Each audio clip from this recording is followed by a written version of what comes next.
जय जगन्नाथ दर्शक बंधु। काली वीडियो रे हमर गोटे भौणी कमेंट देइथिले जे जदि माँ काली उल्लग्न हेई पारुछंती ताहाले छोटो कपड़ा पिंधिबारे अपराध कोठी। मो से भौणी की मोर उत्तर जे माँ काली क्यों अवस्था रे उल्लग्न हेइथिले काहाकू इम्प्रेस करिया पई ना किछि दुष्टंग विनाश करिया पई। जदि तात्विक अर्थ को देखा जाए जेतेबेले महिषासुर आउ रक्त बीजर बध करिबारे माँ असमर्थ हेले सेतेबेले से निजर नग्नता को प्रदर्शन करिथिले महिषासुर को हीनबीर्य करिया पई। जदि ताकू आज आमे जोड़ीबा जे आमे सेही हिसाब रे भी छोट कपड़ा पिंधिबा जहाँ आम संस्कृतिर विरोध रे जाए।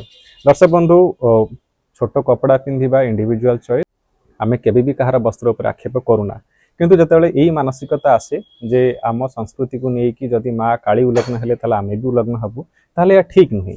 प्रथमे आपण सप्तशती को पढ़ंतु, जानंतु माँकर महत्व कौन, जानंतु नारीर ओजन कौन। नारी अन्य को इम्प्रेस करने निजर उल्लग्नता देखार आवश्यकता नहीं।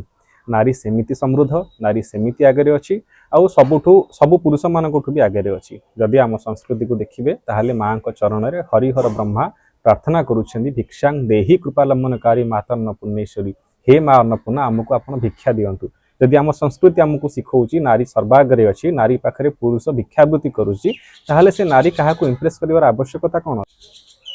तेणु नारी समर्था, नारी स्वावलंबी, नारी को अन्य को इम्प्रेस करिवार कौन आवश्यकता नहीं। जय जगन्नाथ।